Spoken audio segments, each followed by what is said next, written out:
पिछले लेक्चर में मैंने आपको बताया था कि फ्रेंच रेवोल्यूशन का टॉपिक आपको पढ़ाना है। आपको कुछ जानना चाहिए फ्रांस के बारे में या यूरोप के कुछ देशों के बारे में। आपको पता होना चाहिए यूरोप के जितने भी देश हैं यूरोप के, वो सब एक स्कॉलर थे सीजे डेविस डेविस जी, बहुत अच्छे स्कॉलर थे, बहुत बड़ा नाम है विश्व वर्ल्ड में। उन्होंने एक सेंटेंस बोला था। सीजे डेविस ने कहा था, कोई राष्ट्र समृद्ध हो तो बड़ी अच्छी बात है, लेकिन जब समृद्धता के बाद अल्पकाल के लिए वहां किसी प्रकार का थोड़ा डाउन हो जाता है, उसकी अर्थव्यवस्था डाउन हो जाती है, तो वहां एक प्रकार का रेवोल्यूशन जनरेट होने लगता है। क्यों? क्योंकि जब कोई फैसिलिटी में रहना चाहता है ना, फैसिलिटी में वो रह रहा हो और अचानक आप उनकी सुविधाओं को कम कर दे, तो वह उसे एक्सेप्ट नहीं कर पाता और वह खड़ा करता है एक रेवोल्यूशन। कुछ यही हाल है यूरोप के देशों का। फ्रांस और ब्रिटेन, यूरोप के दो ताकतवर राष्ट्र। आपको यह भी पता होना चाहिए, आज यूरोप और फ्रांस को कहा जाता है कि एक ही थाली में बैठ के खाना खाते हैं। यही कहा जाता है, एक कहावत है कि इस कारण ने कहा है कि दोनों देश इस समय मॉडर्न टाइम में दोनों एक ही थाली में खाना खाते हैं। जबकि अगर मैं पास्ट की बात करूं तो पास्ट में एक दूसरे के बहुत बड़े इनमी थे, कभी इनमें आपस में बनी ही नहीं। कारण एक, यूरोप में किसका राज रहेगा, तुम ज्यादा पावरफुल कि मैं पावरफुल।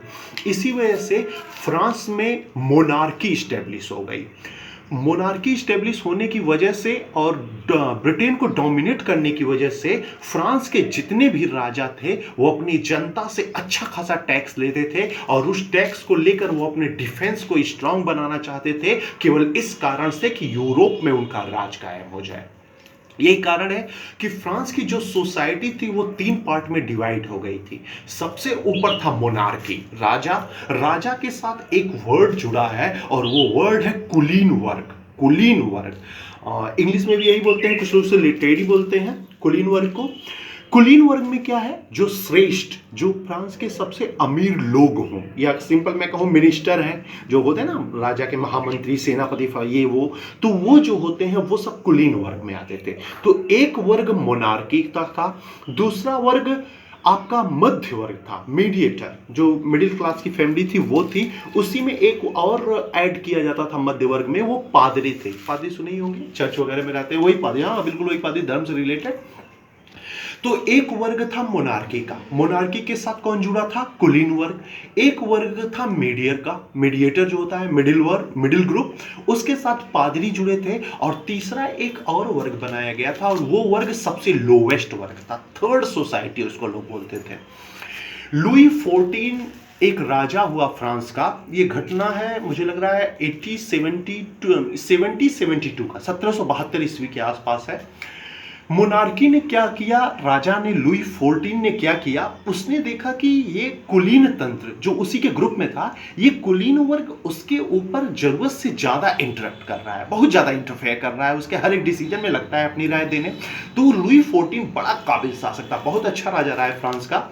फ्रांस के जितने भी राजा हैं वो जब मैं क्लास में आपको लूंगा तो ब्लैक बोर्ड में मैं उन राजाओं के बारे में बताऊंगा, आप घबराइए मत। अभी simple story type French revolution जानिए कि आखिर इतनी बड़ी क्रांति फ्रांस में होने का कारण क्या है। भाई समृद्ध है फ्रांस, समृद्ध है ब्रिटेन, तो फिर ये रेवोल्यूशन क्या हुआ, बस वही अभी समझाने की कोशिश कर रहा हूं। जब क्लास में हम लोग मिलेंगे तो वो मैं डिटेल में आपको दूंगा।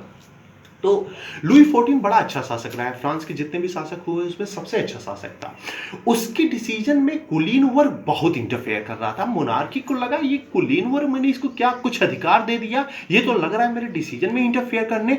तो उसने क्या किया, कुलीन तंत्र के जो अधिकार थे उन अधिकारों में थोड़ी कटौती कर दी, मतलब उसको कुछ अधिकार छीन लिया, यानी राजा अब खुद फैसला करेगा। और उसने क्या किया, उन सेकेंड ग्रुप के पादरी वर्ग को उठाया और अपने साथ मिला के कुलीन वर्ग को सेकेंड ग्रुप में भेज दिया। यानी फर्स्ट ग्रुप में अब मोनार्की के साथ पादरी थे, यानी पॉलिटिकल के साथ साथ रीजनल धार्मिक लोग। ओके बच्चों, और नेक्स्ट वीडियो में इसके आगे मैं डिस्कस करूंगा कि कुलीन तंत्र जब सेकेंड स्टेज में आया और पादरी फर्स्ट वर्ग, तो फिर क्या किस प्रकार का कंट्राडिक्ट हुआ है यहां पे, वो डिस्कस करूंगा नेक्स्ट वीडियो में। Okay, thank you.